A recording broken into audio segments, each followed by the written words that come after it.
मंगलमय मंगल करन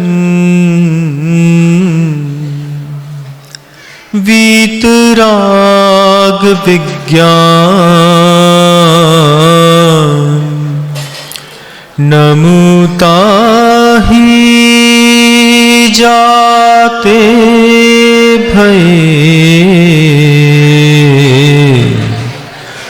अरिहंतादि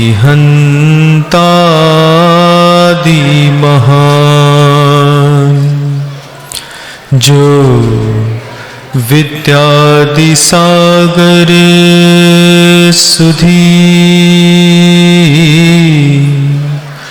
जो विद्यादि सागर सुधी गुरु हैं हितैषी शुद्धात्म में निरत नित्य हितोपदेशी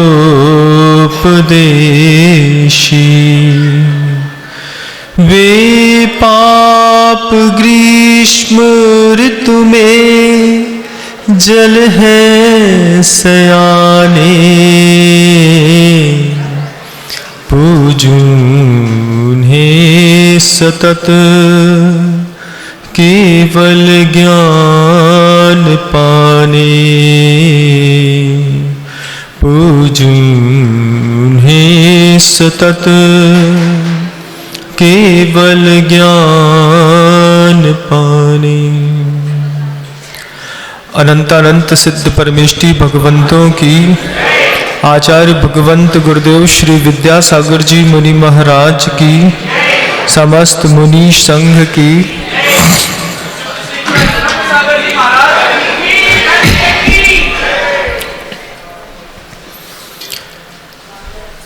संसार में प्रत्येक जीव के अंदर बहुत सारी कमियां होती हैं, बहुत सारे संघर्ष भी होते हैं और बहुत सारे कर्म के उदय भी होते हैं। तीन चीजें होती हैं बंधु, कमियां, संघर्ष और कर्म का उदय। हम सभी लोगों की जो संगी पंचेंदी मनुष्य पर्याय में आ चुके हैं, इन सब की दृष्टि दुनिया में प्रत्येक जीव के कमी की ओर तो चली जाती है। आपने कभी किसी जीव के जीवन का संघर्ष भी देखने की कोशिश की? अंतर्मन में महसूस करिएगा बस। क्या कभी आपके ज्ञान का उपयोग किसी जीव के कर्म के उदय तक ले जाकर के आपको पहुंचाने की कोशिश आपके ज्ञान ने की? नहीं की। किसी का संघर्ष आपने देखना चाहा? नहीं देखना चाहा। लेकिन कमियां सबकी दिखाई देती। पंचम काल की बरिहारी है बंधु, पंचम काल की। पूज्य गुरुदेव दादा गुरु ज्ञान सागर जी महाराज, उनका एक यह ऐसा अभूतपूर्व संस्मरण है जो अंदर तक भावित करता है। सेठ भागचंद जी सोनी साहब, जिन्होंने 1865 में अजमेर के अंदर सोनी जी की नसिया ठोस सोने की बनाई बंधु। आप देखिएगा, कभी अजमेर जाइएगा तो सोनी जी की नसिया देख करके आइएगा। वो नसिया में के जो मुख्य अधिष्ठाता मालिक थे सेठ भागचंद जी सोनी साहब, वो दादा गुरु ज्ञान सागर जी महाराज के चरणों में बैठ करके धर्म चर्चा किया करते थे। और दादा गुरु ज्ञान सागर जी महाराज ने ये शब्द भागचंद जी सोनी से कहे थे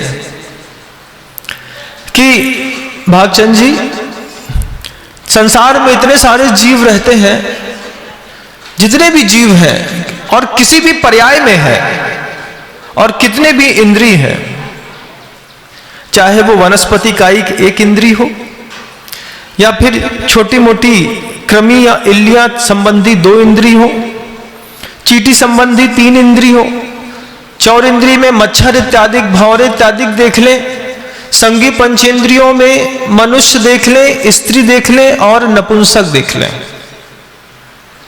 बोले दुनिया में जितने भी जीव हैं, दादा गुरु ज्ञान सागर जी महाराज सेठ भागचंद जी सोनी से पूछ रहे हैं कि बताओ दुनिया में जितने भी जीव हैं उनकी कमियां दिखाई देती है, ऐसा कौन सा सम्यक दृष्टि है जो उन जीवों का संघर्ष भी देखता हो? ऐसा कौन है जिसकी चिंतन शैली वहां तक लेकर के जाती हो अपने आप को कि कैसे कर्म का उदय, इस कर्म के उदय और संघर्ष की ओर दृष्टि दुनिया में अब किसी की नहीं जाती बंधुओं, सिर्फ कमियों की ओर जाती है। ये कमी है, ऐसा है, वैसा हो गया है। और उसके पीछे दादा गुरु ज्ञान सागर जी महाराज से जब सेठ भागचंद जी सोनी ने पूछा कि ऐसा क्या कारण है, ऐसी कौन सी हमारी मति मारी गई है कि हम सिर्फ कमियां देखते हैं, संघर्ष और कर्म का उदय नहीं देखते। तो दादा गुरु ज्ञान सागर जी महाराज ने जिस श्लोक के साथ उनको समझाने का प्रयास किया था, वही श्लोक आज पुनः प्रासंगिक है बंधुओं। 60-70 साल निकलने के बाद फिर उसी प्रवचन और उसी देशना की पुनः आवश्यकता मेरे हृदय में मुझे लगती है, उसी को विषय बना करके मैं आपको देने का प्रयास करता हूं। दादा गुरु ज्ञान सागर जी महाराज ने कहा कि विहाय धर्मम समशील लांछितम दयावहम भूत हितंकरम मदोद्दता अक्ष कसाय वंचता वदंत हिंसाम अपि दुख शांतये। आज जिन परिस्थितियों में हम और आप जी रहे हैं, उन परिस्थितियों में दुख की शांति के लिए एकमात्र हिंसा का उपदेश दिया जाता है। अहिंसा बंधुओं आज जिनालय में सुनने तक सीमित रह गई। प्रैक्टिकली बात बताता हूं आपको, आप लोग खुद इस चीज को अनुभव करेंगे कि मुनि महाराज साधु का जीवन तो अहिंसक है, लेकिन आप पूरी हिंसा का त्याग नहीं कर सकते। सारी हिंसाएं आप छोड़ दें, संभव नहीं है, नहीं कर सकते। वदंति हिंसाम अपि दुख शांतये, दुख की शांति के लिए आप जैसे गृहस्थों को हिंसा का उपदेश कौन देता है? कौन तुम्हें समझाता है कि हिंसा करके भी सुखी रहा जा सकता है? क्योंकि आचार्यों ने ऐसा कुछ भी नहीं कहा। दुनिया में जितने भी लोगों के शरीर में शारीरिक पीड़ाएं हैं, जितने लोगों की आंख फूटी है, पैर से चल नहीं पा रहे हैं, कैंसर हो गया है, रीढ़ की हड्डी खराब हो गई है, हीमोग्लोबिन बढ़ गया है या घट गया है, शरीर संबंधी जितनी भी असाता है और जितनी भी असाता का आज व्यक्ति, कोई भी व्यक्ति जीवन में रह करके दुख भोग रहा है, उसके पीछे का एकमात्र कारण है बंधु कि आपके जीवन में हिंसा प्रचुर मात्रा में है। मुनि महाराज के सामने बैठ करके अहिंसा परमो धर्म की नारा लगाने देने मात्र से कोई व्यक्ति अहिंसक नहीं हो जाता। यहां पर बैठ लिया महाराज के सामने, किसी ने मच्छर मारा तो 4 लोगों ने टोक दिया, देखो मच्छर मार रहे। कुछ महिलाओं के मुख से तो अरे रे कैसे हिंसा करत तुम, ऐसा कह करके आप अपने आप को सिद्ध परमेष्ठियों के समक्ष निर्दोष घोषित नहीं कर सकते। क्यों? क्योंकि आपने अपनी जीवन शैली बना ली है कि जब भी मुझे अपने दुख का शमन करना होगा, मैं सबसे पहले अहिंसा की नहीं, हिंसा की पूजा करूंगा। विश्वास ना हो तो देख लीजिए अपने ही कार्यशैली को। दादा गुरु ज्ञान सागर जी महाराज ने कहा कि भागचंद जी, अब हिंसा का युग आ गया है। 5 तरीके के युग की उन्होंने भागचंद जी सोनी को एक व्यवस्था बताई कि देखो ऐसा चल रहा है और इसके साथ जीवन संभव नहीं है, लेकिन लोग जी रहे हैं।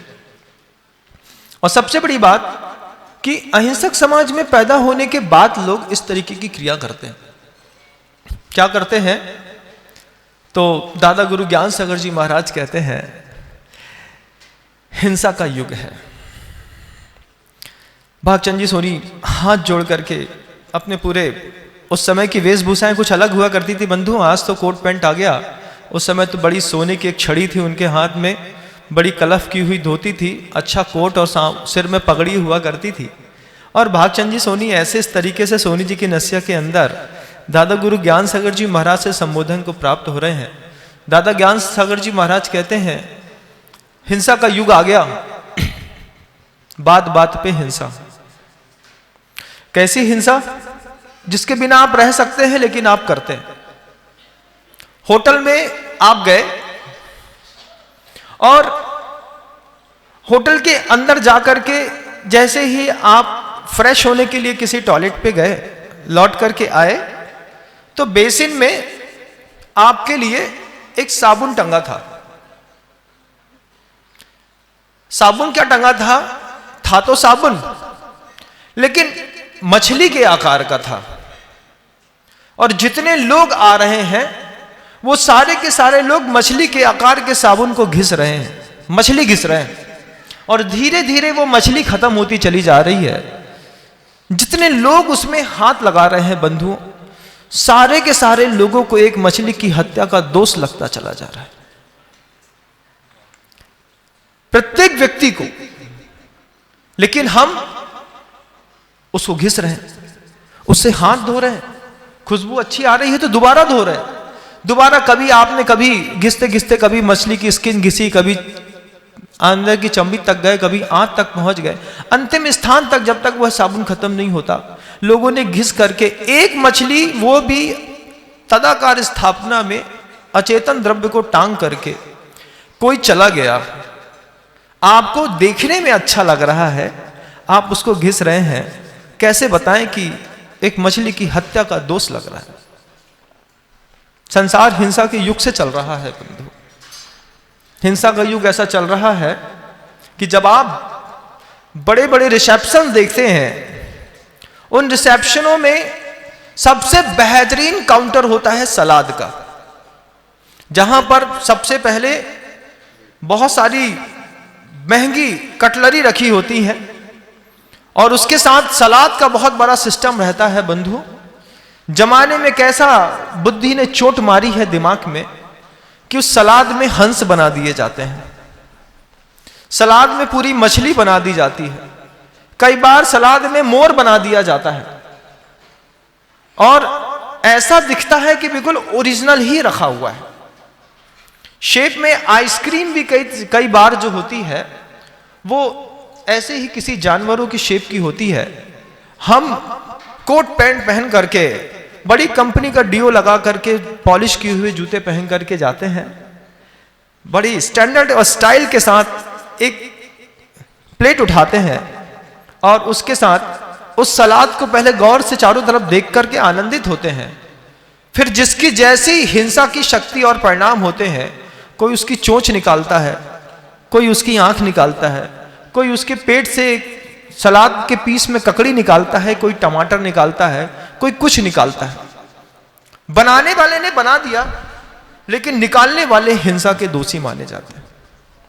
विश्वास ना हो तो यशोधर चरित्र और आटे के मुर्गे की कहानी देख लीजिएगा बंधु, कि संकल्पित आटे में मुर्गे की धारणा करके जो उन्होंने बलि दी, उसका दुष्परिणाम उन्होंने कितनी पर्याय में भोगा है।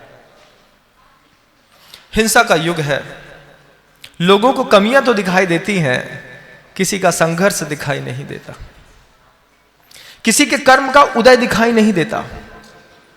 आपको देखना पड़ेगा बंधु, मात्र शाब्दिक अहिंसा सुन लेने मात्र से प्रवचनों में आप अहिंसक नहीं हो जाएंगे। आपको व्यवहार में भी अहिंसा के प्रयोग नितांत आवश्यक है, आपको करना ही है। नहीं करेंगे तो विश्वास मानिए, इस पर्याय में किसी ने आपका हाथ थाम लिया है, अगली पर्याय में कोई आपका हाथ थामने वाला भी नहीं होगा। जैसे उस मच्छर, उड़ते हुए मच्छर के कर्म का उदय किसी को दिखाई नहीं देता, किसी को दिखाई नहीं देता उसका संघर्ष। उसको क्या पता कि आप मनुष्य हैं। उसको तो थोड़ी ऊष्मा समझ में आई, वो बेचारा भूखा अपने पेट के चक्कर में तुम्हारे पास तक आया था और मारा गया। कितना सारा व्यवहारिक जीवन में आप देखिए कि आपने हिंसा के कितने सारे उपकरण घर के अंदर एकत्रित करके रखे। आजकल, पहले तो एक मच्छर की कॉइल चला करती थी, उसके बाद ऑल आउट आ गया। अब ऑल आउट के बाद एक नए नए सिस्टम्स आ गए हैं, बल्ला आ गया है मच्छर मारने का। आप खुद खरीद करके लाते हैं, जैन परिवारों में या जैनों में बच्चे को देते हैं, बच्चा दिन भर मच्छर के साथ बल्ला की बैटिंग खेलता रहता है। और अब वो एक स्टेशनों में जैसा सिस्टम लगा रहता था कीड़े मारने का, वो छोटा सा सिस्टम अब घर में भी आ गया है। अपने दुख की शांति के लिए तुमने हिंसा स्वीकार की है ना, तुम्हारे साथ जब होगी तो रोते फिरोगे।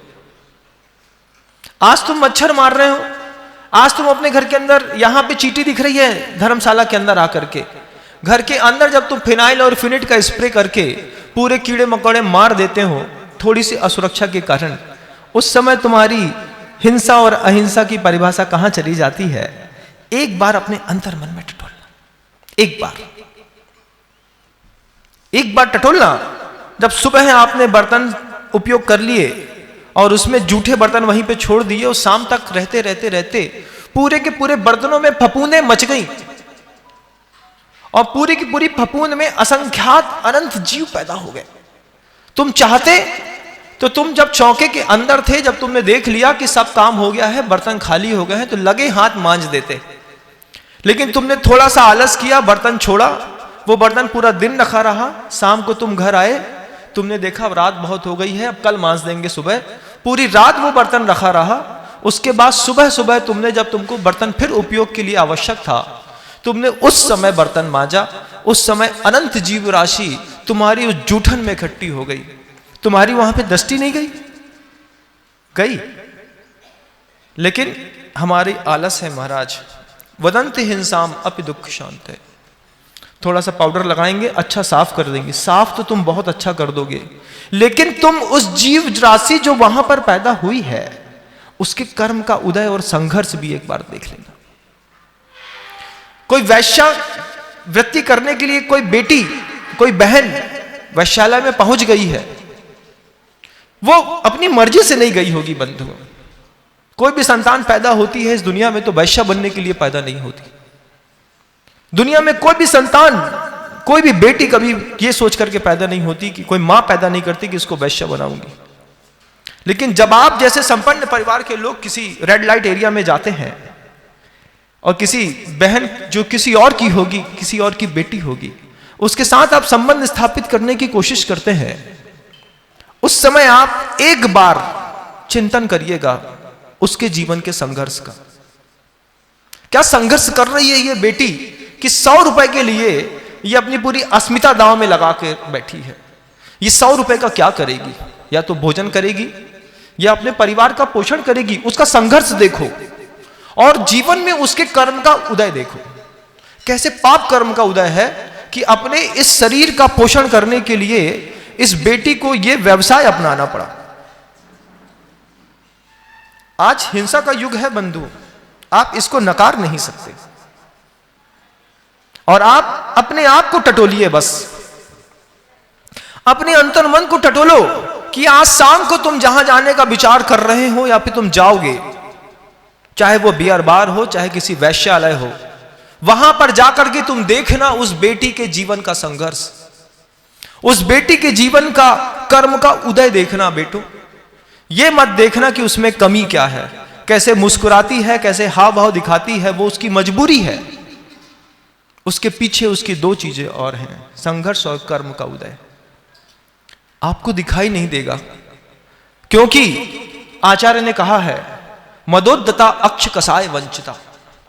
वो मद से उद्यत है, उसकी वो मदांध है।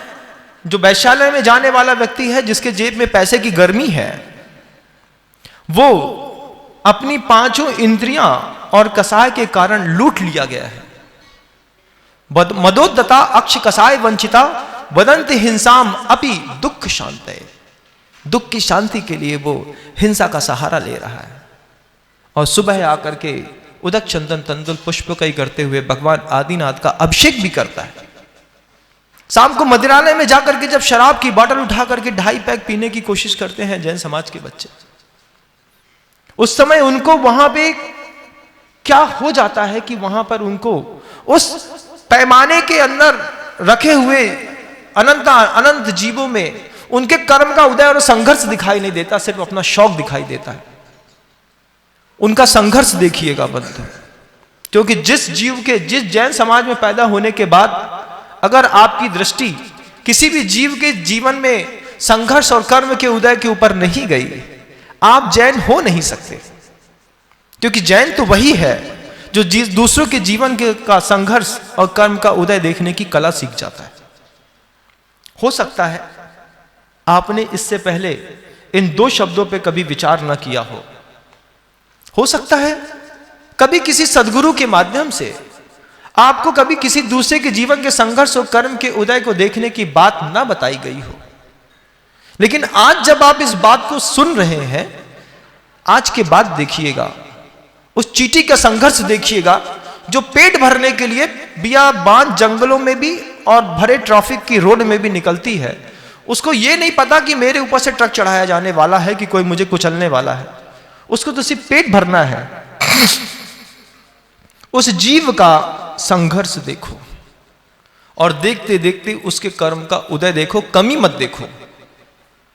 कमियां देखने के लिए अनंत पर्याय हैं। नारकियों का संघर्ष देखो, देवताओं का संघर्ष देखो। मनुष्य पर्याय में आपके जो साधर्मी हैं, जिनको आप बहुत ज्यादा मायाचारी और कुटिल समझते हैं, क्योंकि आपकी बुद्धि ऐसी है, आप दूसरों को भी वैसा ही समझते हैं, उनके जीवन का भी संघर्ष देखो बंधुओं। ये संघर्ष और कर्म का उदय, प्रत्येक जीव इस जीवन में ग्रसित है इस चीजों से।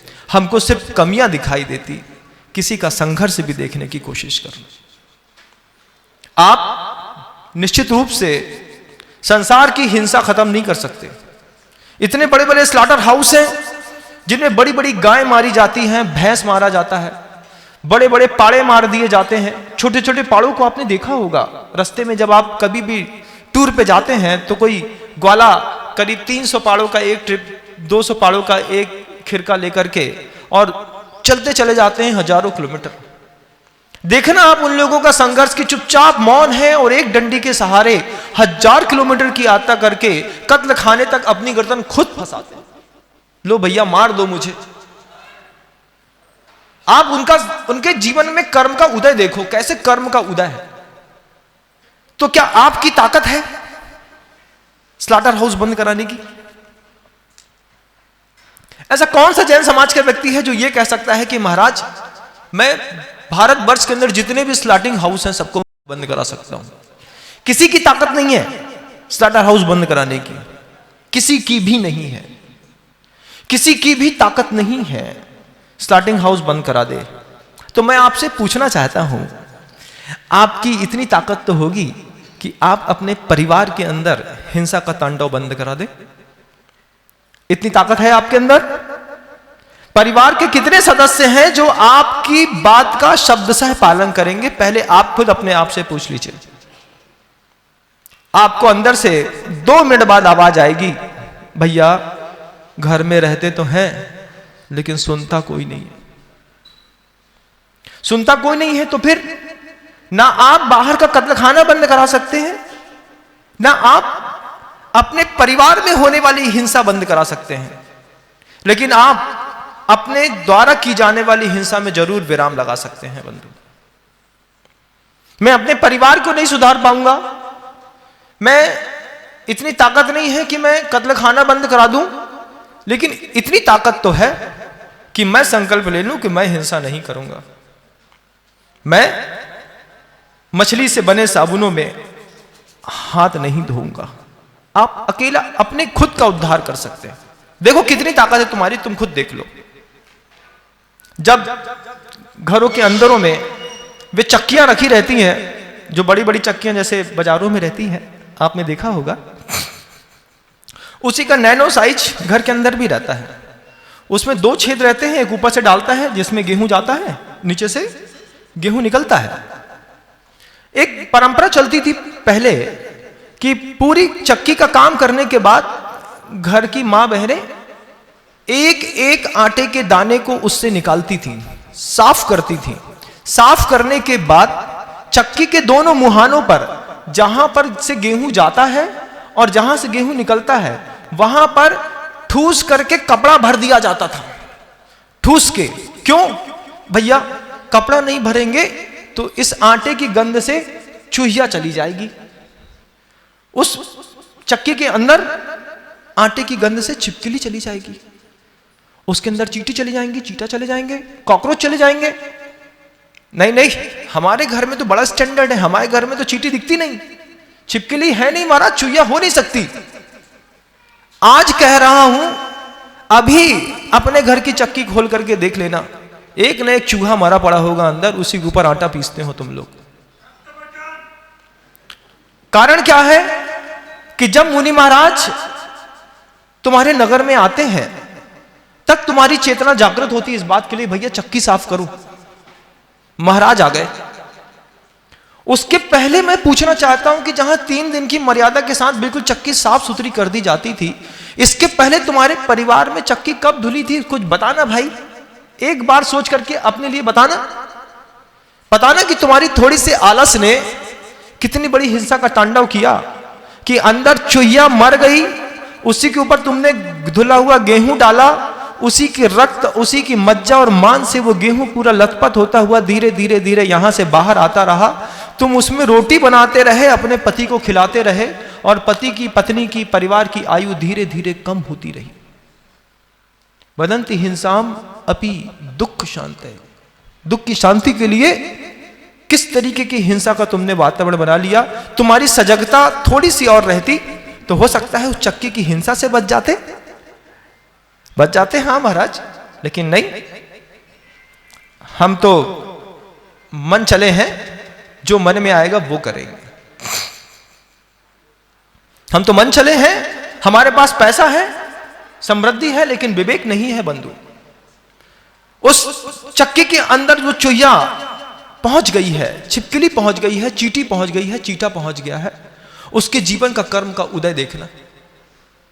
उसको नहीं पता कि हम चक्की के वो 2 पार्ट के बीच में खड़े हैं, जहां अगर एक बार गलती से भी उसने स्विच ऑफ ऑन कर दिया तो मेरे शरीर के टुकड़े टुकड़े हो जाएंगे। लेकिन उसके बाद भी वो सिर्फ अपना पेट भरने के लिए वहां तक पहुंचा है, सोने और आराम करने के लिए वहां नहीं गया। लेकिन तुम जब मांसाहारी होटलों में चले जाते हो तो तुम क्या वहां पर पेट भरने के लिए जाते हो? वेजिटेरियन और नॉन वेजिटेरियन होटल्स में जहां कंबाइंड रहता है, वहां पर जाकर के वेज थाली लगवा करके जब आप खाते हैं तो आपकी आत्मा कहीं से कहीं तक कचोटती नहीं है आपको कि महाराज नॉन वेज होटल में वेज भोजन नहीं करेंगे? इसका संकल्प लेने में आपको क्या आपत्ति है? आप मांसाहार नहीं खाते, मैं मानता हूं, लेकिन आप मांसाहारी होटलों में खाते हैं, आपको शर्म क्यों नहीं आती? क्यों नहीं आती बताओ मुझे, मैं जानना चाहता हूं। मैं जानना चाहता हूं कि जब जैन समाज का कोई बच्चा वैश्यालय में जाता है तो उसकी दृष्टि वो सामने खड़ी हुई बहन के कर्म के उदय और संघर्ष के ऊपर क्यों नहीं जाती? तुम किसके द्वारा लूटे गए हो, तुम मुझे बताओ। कौन है तुम्हारा गुरु? कौन तुमको सिखाता है ये पाप करने की कला? कहां से सीख करके आए तुम? किसने सिखा दिया? यहां तो सुबह आकर के अहिंसा परमो धर्म उदक चंदन तंदुल पुष्प पे सीख रहे। ये रात में तुम्हारे अंदर का रावण कैसे जागृत हो जाता है? कैसे तुमको किसी सीता का अपहरण करने की भावना पैदा होने लगती है? युग हिंसा का है बंधु, ध्यान रखिएगा। शर्म बिल्कुल भी नहीं आती जब लगे कि टाइम थोड़ा सा बढ़ गया है तो एबॉर्शन की गोली खाने में कोई शर्म नहीं आती। अरे महाराज अब गलती हो गई, आपने तो कह दिया। एक संगी पंचेंद्रिय अंदर संघर्ष कर रहा है पैदा होने के लिए, और तुम उसको मारने की प्रेरणा देकर के बार बार गोली पे गोली पे गोली पे गोली खाए जा रहे हो, गरम गरम गरम चीजें खाए जा रहे हो, बार बार पपीता खाए जा रहे हो। क्यों? पाप करते समय विवेक जागृत नहीं था। पाप का फल जब पेट में आ गया तब वहां पर जा करके उस गोली के माध्यम से अपने सुख की शांति चाहते हो। वदन्ति हिंसाम अपि दुख शांतये। अपने सुख के लिए किसी और को मारने का तुमको अधिकार किसने दिया था? किसने कहा था तुमसे कि ये गोली खा करके तुम अपने पेट का बच्चा गिरा देना? किसने कहा था कि हॉस्पिटल में जाकर के पीछे के दरवाजे से डीएनसी करा करके वापस चले आना? कहां से सीख के आए तुम लोग? किसने सिखाया? एक बार बताओ, एक बार सोचो, चर्चा करो, बगल वाले को समझाओ। पाप का फल आ गया है तो पश्चाताप कर लो, प्रायश्चित कर लो, लेकिन उसको मारने की कोशिश मत करो। एक बार, दो बार, तीन बार, कितनी बार? 8-8 बार। जैन समाज के होकर के अहिंसा का युग है कि हिंसा का है? प्रेरणा कौन है देता है तुमको पाप करने की? कौन प्रेरणा देता है तुमको वैशाल्य जाने की? कौन प्रेरणा देता है तुमको अभक्ष खाने की? कौन प्रेरणा देता है तुमको अंडे खाने के लिए? किसने कहा था? नहीं महाराज, हम अंडा नहीं खाते। तो फिर वो मैकडॉनल्ड का जब आप केक खाते हैं, किसी पेस्ट्री की दुकान से उठा करके, बेकरी की दुकान से जब आप पेस्ट्री खाते हैं, तो उसमें जो शाइनिंग होती है वो क्या बिना अंडे के हो जाती है? आप मुझे बता दीजिएगा। जब आपका बच्चा कहता है कि 2 रुपए का वेफर्स खाना है और आपने चुपचाप 5 रुपए दे दिए, जब आपने कैडबरी का डेयरी मिल्क खाने के लिए उसमें जब स्पष्टता लिखा है कि इसमें नॉनवेज मिला हुआ है और आप चुपचाप खा जाते, हाँ? अक्षवंचिता, 5 इंद्रियों से लूटे गए लोग। 5 इंद्रियों और कसाय ने ऐसा बर्बाद करके धरा है बंधु कि देव शास्त्र गुरु सामने खड़े होकर के भी संबोधन देते हैं। तो ना तुम अपनी स्थिति सुधारना चाह रहे हो, ना अपने परिवार की, समाज की। तुम खाक सुधारोगे? खाक तुम देश सुधारोगे? तुम्हारी चेतना में तो वो बात ही पैदा नहीं होती कि तुम जब चमड़े का स्ट्रिप पहनते हो घड़ी लगा करके, कि इस छोटे से पट्टी के चक्कर में पूरी एक गाय मारी गई होगी, तब जाकर के चमड़े का इतना सा अंश यहां पे लगा है। जब तुम्हारा बटुआ, तब तुम्हारे जूते, जब तुम्हारा जैकेट। एक समय था बीच में बंधु, बहुत अच्छा समय आया था जब लोग बहुत कॉन्शियस हो गए थे इस बात को लेकर के कि मुझे जूता में लेदर, चमड़े में, बेल्ट में लेदर यूज नहीं करना है। लेकिन वो भाव अब फिर खत्म हो गया। एक समय बीच का ऐसा था पिछले 10 सालों में कि लोग जागरूक थे इस बात के लिए कि मुझे चमड़े का कोई भी प्रयोग नहीं करना है। लेकिन अब फिर एक ऐसा माहौल बना दिया गया है कि काटने वाले निरंतर काटते रहते हैं, उपयोग करने वाले को सिर्फ कंफर्टेबल लाइफ चाहिए। जब बड़ी कंपनी की कस्टमाइज गाड़ी खरीदते हैं तो 6 गाय मारी जाती है बंधुओं, तब जाकर के एक कार की सीटें बनती हैं, आगे की और पीछे की। खरीदने को तो खरीद ली 30 लाख की गाड़ी, चमड़े की सीटें हैं, उसके ऊपर पन्नी डाल करके फिर सोले के कपड़े पहन करके महाराज को आहार देने के लिए आते हो। शर्म थोड़ी भी नहीं आती? मैं पूछना चाहता हूं, थोड़ी भी नहीं आती? थोड़ा नहीं लगता कि सोले के कपड़े पहन लिए हैं तो जिनाले तक पैदल ही चला जाता हूं?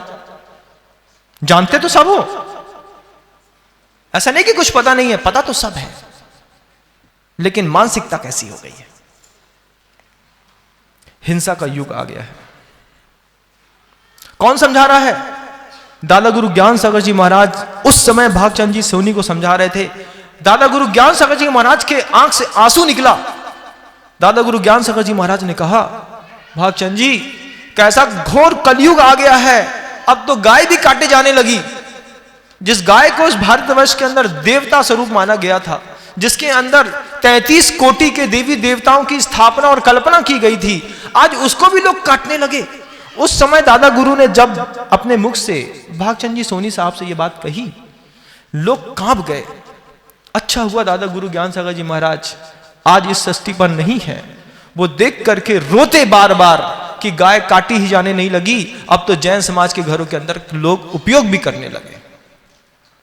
तरीका दूसरा हो सकता है, तरीका हो सकता है कि किसी दवाई में मिला हुआ द्रव्य आ गया हो। तरीका हो सकता है कि आप जब बहुत ब्रांडेड कंपनियों की कोई बहुत अच्छे वस्त्र पहन रहे हो तो उसमें साइजिंग के लिए जब मटन टैलो यूज किया गया हो। तरीका तो हो सकता है, कई है, आप उसका उपयोग भी कर रहे हैं। आप अपने आप को परख के देखिएगा, जितने भी डीओ बनते हैं बंधुओं, जिससे आपके जीवन में खुशबू आती है, उन सब के पीछे अनंत अनंत जीवों का घात प्रतिदिन हुआ करता है।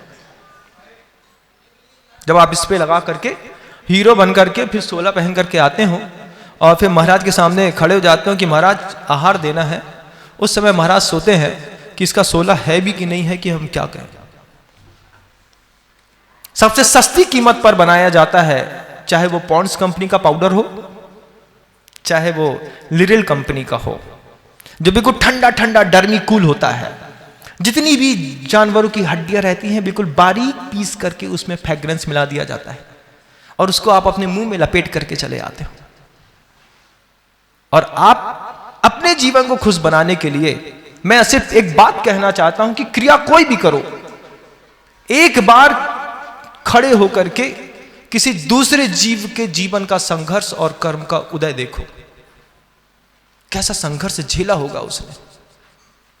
कोई भी वस्तु प्रयोग में लाओ, तुम अपने परिवार को नहीं सुधार सकते हो, कोई बात नहीं, हम वहां तक पहुंच नहीं कर रहे हैं, सिर्फ तुम सुधर जाओ बस। सिर्फ तुमसे अपेक्षा है कि जिन चीजों में मांस मिला हो, जिन चीजों में किसी जीव का परिणाम के साथ, संक्लेश के साथ अवयव मिलाए गए हो, ऐसे संसाधनों का मैं प्रयोग नहीं करूंगा। परिवार वाले क्या करते हैं इससे मतलब नहीं है, मैं नहीं करूंगा, बस इतना। क्या आपत्ति है?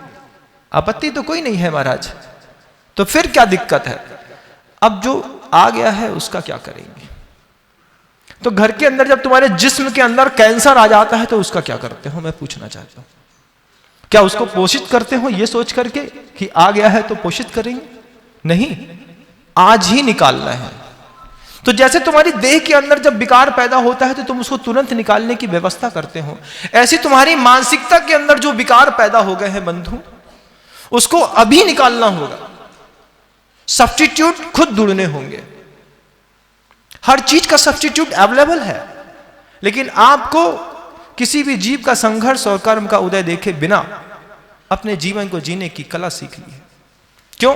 क्योंकि तुम्हारे द्वारा सिर्फ हिंसा के साथ सुख की प्राप्ति की तुम्हारी धारणा बन गई है। मुनि महाराजों के सामने तो अहिंसा का उद्घोष और जयकारा जब रोड में लगाते हो तो सुनने वालों को, जब कोई दूसरी जात का आदमी सुनता होगा, उसको भी शर्म आती होगी कि यह अभी अहिंसा परमो धर्म कह रहा है और शाम को हमारे साथ बिरयानी खाएगा। क्या लगेगा उसको, सोचो आप। ठेलों में लोग देख लेते हैं, जैन समाज का लड़का खड़ा है, नहीं हम खड़े बस थे। अरे तुम वहां तक पहुंच कैसे गए? घर के अंदर उसकी रिमांड क्यों नहीं ली जाती है?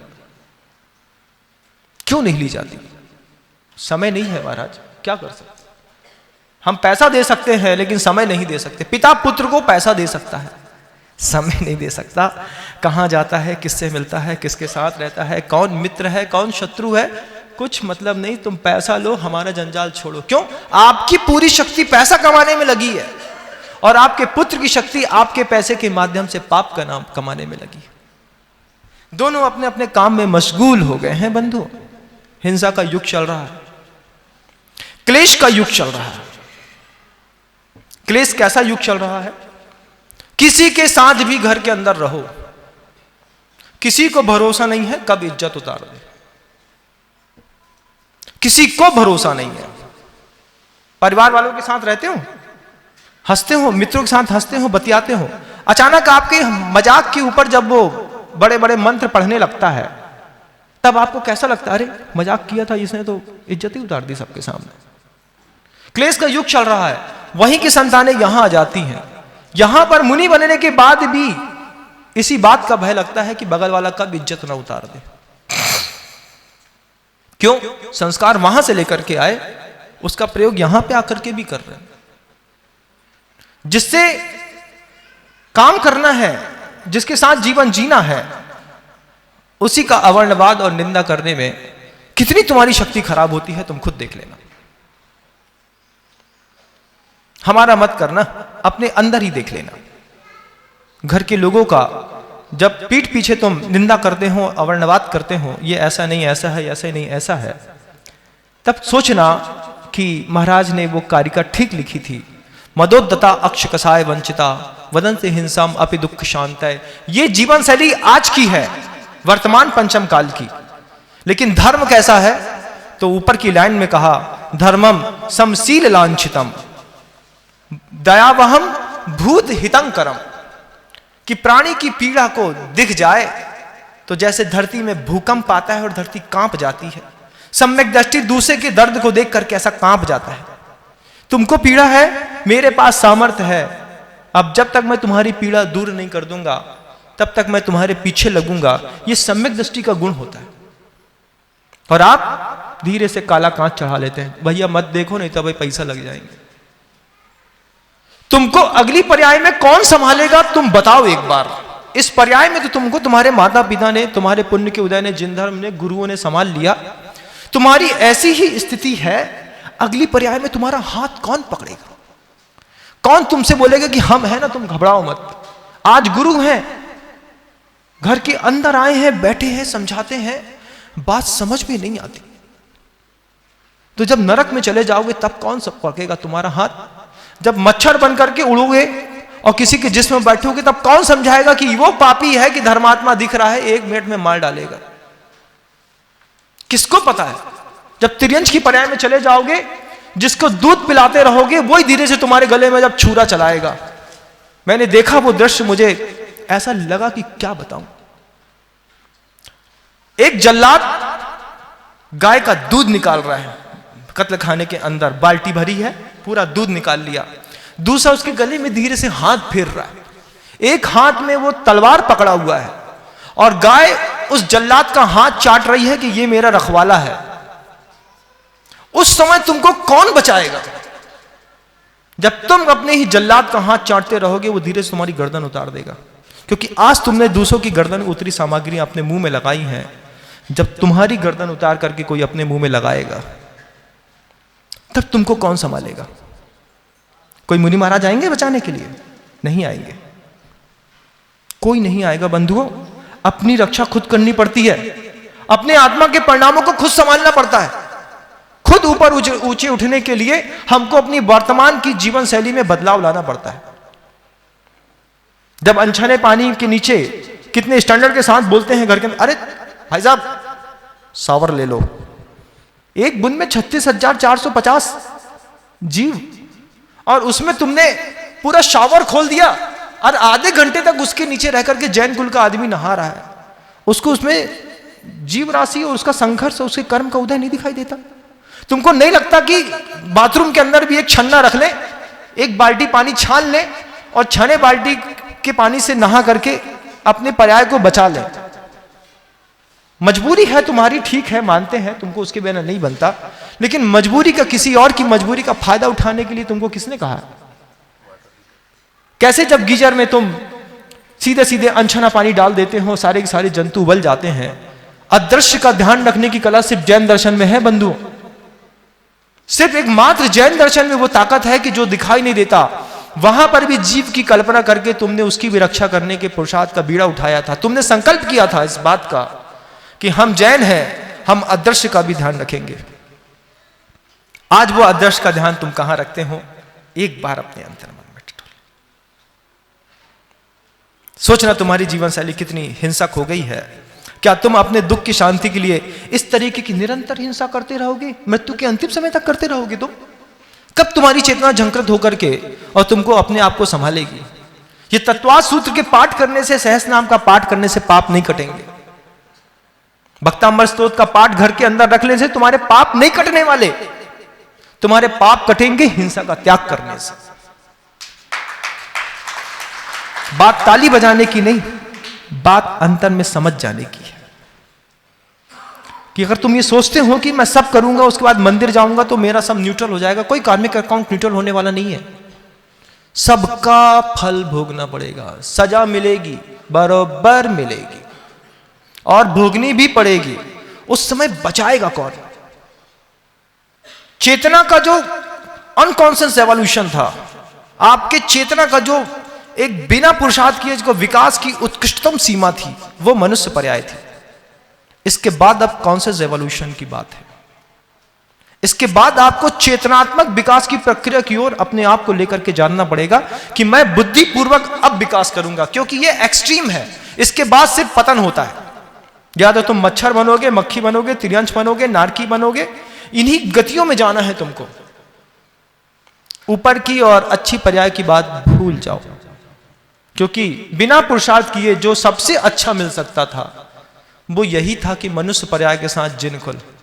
इसके बाद अब आंख बंद करके जीवन जीने का परिणाम जब मिलेगा तो अपनी ही घर की नाली में जब कीड़े बन के बिलबिलाओगे और खुद का बच्चा जब उसके ऊपर फिनाइल डालेगा, बिना तुम्हारे संघर्ष और कर्म का उदय देखते हुए जब कोई मेढक तुम्हारी छाती में चढ़ेगा तुम उसको मसल दोगे, तब तुम्हें समझ में आएगा कर्म का कैसे चोट मार रहे हैं। आज वक्त है, वक्त रहते पूरी दुनिया समझ जाए इस बात को, नहीं तो जो बम के गोले वहां गिराए जा रहे हैं वो तुम्हारे घर में कब गिर जाएंगे पता नहीं चलेगा। क्योंकि तुम भी तो गिराते हो रोज नाली में थोड़ा थोड़ा फिनाइल, अच्छी खुशबू आनी चाहिए, कुछ ऐसा तुम भी तो करते हो कि दूसरा मरता है तो कोई दूसरा भी ऐसा करेगा कि तुम भी एक दिन तड़प तड़प के मरोगे। उस दिन के लिए अपनी परिस्थितियां मत बनाओ बंधु, बिल्कुल मत बनाओ। ये जीवन मिला है और तुमको विवेक मिला है। सबसे बड़ी बात, ऐसे सद्गुरु मिले हैं जो तुमसे तुम्हारा व्यक्तिगत कुछ भी नहीं चाहते हो, तुमको देने के लिए आए। देशना का लाभ लो, अपनी जीवन शैली में अहिंसा स्वीकार कर लो, बहुत बड़ी बात हो जाएगी। परिवार की चिंता मत करना, ये चिंता मत करना कि गौशाला कौन चलाएगा, स्लॉटिंग हाउस कौन बंद करेगा। उसके लिए कोई ना कोई अवतारी पुरुष प्रत्येक युग में अवतार लेते रहते हैं। पूज्य गुरुवर को आप देखिएगा, जब उन्होंने ये कारिका पढ़ी कि धर्म की परिभाषा क्या है, दया वहम भूत हितं करम, कि प्राणियों का हित करने वाला है, उन्होंने संकल्प किया। किसको पड़ी थी? मांस निर्यात बंद कराने की। तो क्या तुम्हारी क्षेत्र में कभी यह विचार भी आया कि कभी मांस निर्यात बंद कराना चाहिए? कभी नहीं आया। उनकी चेतना में आया, उनकी चेतना में आया तो आज उनके आशीर्वाद से 10,000 टन से ऊपर का मांस निर्यात जो एक महीने के अंदर होता था उसमें बैन लगाया। हर साल की कम से कम 5 लाख से ऊपर गाय मात्र उनके उस विचार से बचने लगी। और सहयोग आपका था, मानता हूं, आप लड़े, आपने किया, लेकिन विचार कहां पैदा होता है? आपके पास नहीं। गौशाला खोलने का विचार भी उनके दिमाग में आया। तुम पता नहीं कैसा गंदा खाते हो तो शांतिधारा खोलने का विचार भी उन्हीं के दिमाग में आया। उन्हीं के दिमाग में तुम्हारे जीवन की रक्षा करने के लिए भाग्योदय खोलने का विचार आया। तुम्हारे बच्चों को गढ़ने के लिए उन्हीं ने दया के लिए ही तो प्रतिभा स्थली खोली है बंधु। सब तुम्हारे लिए। एक संत तुम्हारे जीवन को बचाने के लिए चौमुखी चिंता कर रहा है। तुम अपना जीवन बचाने के लिए क्या कर रहे हो? तुम समीक्षा करते हो इस बात की कि प्रतिभा स्थली में हिंदी पढ़ाई जाती है। अरे समीक्षा नहीं करो, तुम संघर्ष देखो कि दुनिया से बचा करके कैसे वो उसकी स्थापना कर रहे हैं। तुम्हारे पास शक्ति है, सामर्थ्य है, धन है, तुम उसके बाद भी नहीं देना चाहते हो। उसके बाद भी विकास का एक भी कार्यक्रम नहीं रुका गुरुदेव का। जितनी तुम्हारी ताकत थी, जितने तुम्हारे पुण्य की वजह से तुम्हारे घर के अंदर संपदा आई थी, तुम में उसने दान कितना दिया? सिर्फ इतना सा दिया जिससे ना हमको फर्क पड़े ना किसी और को। उसके बाद भी गुरुओं ने तुमको ज्यादा कुछ नहीं कहा, तुमसे अपेक्षा भी नहीं रखी, बस यही दया करते रहे, चलो जितना दिया तो दिया, लेकिन ये और देता तो सृष्टि कितनी और सुंदर कर देते हैं हम। तुम्हारे एक एक रुपए का उस संत ने उपयोग करके सृष्टि को कितना समृद्ध किया है। आंख खोल करके देखो, और खोल करके देखो उनके जीवन का संघर्ष कि कितना अपमान सहा है, कितना विरोध सहा है, और सब किया है सिर्फ तुम्हारे लिए। आज अपेक्षा करते हैं कि उसका प्रयोग करो, प्रतिभा स्थली का प्रयोग करो, शांति धारा का प्रयोग करो, भाग्योदय जैसे चिकित्सालय का, पूर्णायु जैसे चिकित्सालय का प्रयोग करो। इतने पवित्र जिनालय बना दिए हैं, उन जिनालय का भी प्रयोग करो। कुंडलपुर के बड़े बाबा के मंदिर की जब नींव खोदने की बात आई थी, दुनिया भर के लोगों ने विरोध किया था। क्या जरूरत है मंदिर बनाने की? एक मंदिर में करोड़ों रुपए लगा करके क्या दिखाना चाहते हैं आप? इतना पैसा कहीं और लगाया होता तो देश कितना समृद्ध हो गया होता। ऐसे ऐसे तर्कों के साथ गुरुदेव को बार बार कहा गया। आचार्य सिंह जी ने जब कमरे के अंदर इसका क्या पवित्र जवाब दिया, बोला कौन मंदिर बनाना चाहता है? कौन चाहता है देव में देवालय की स्थापना? मैं तो सृष्टि की संरचना करने के लिए बैठा हूं कि इन लोगों के पास कर्म के उदय से इतनी अकुश संपदा आई है, इनसे बोलो कि किसी गरीब को 2 लाख रुपए दे दो, ये जीवन में कभी नहीं देंगे। तो जिनालय का बीच में प्रकल्प रख दिया। पत्थर के जिनालय का प्रकल्प इसलिए रखा कि उस पत्थर के जिनालय को बनाने के बहाने हजार हजार 2-2 बेगरीब मानव आएंगे उठ करके, जिनको अपने जीविकोपार्जन के लिए, जिनका संघर्ष सिर्फ गुरुदेव को दिख रहा है, आपको नहीं दिख रहा। उस बहाने से वो 2000 लोगों को एक स्थान पर एकत्रित किया। तुम्हारे घर की संपत्ति मंदिर बनाने के बहाने उन गरीबों तक पहुंचाने का श्रेय अगर किसी को गया है तो वो पूज्य गुरुदेव को गया है बंधु। उनके पीछे का वो उद्देश्य देखो कि अकुश संपदा रखी है इसके घर में, अगर ये पुण्य के काम में नहीं लगाएगा तो पक्का पाप में जाएगी।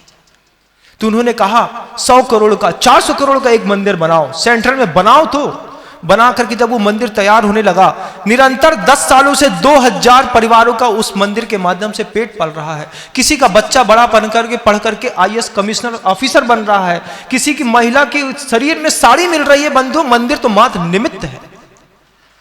आप उस स्थिति तक जाकर के देखो कि तुम्हारे धन की यात्रा अगर तुम देवशास्त्र गुरु के लिए दान देते हो तो कहां तक होती है, कहां तक होती है यात्रा। और तुम्हारे घर के अंदर रखा पैसा क्या करता है बंधुओं, बताओ।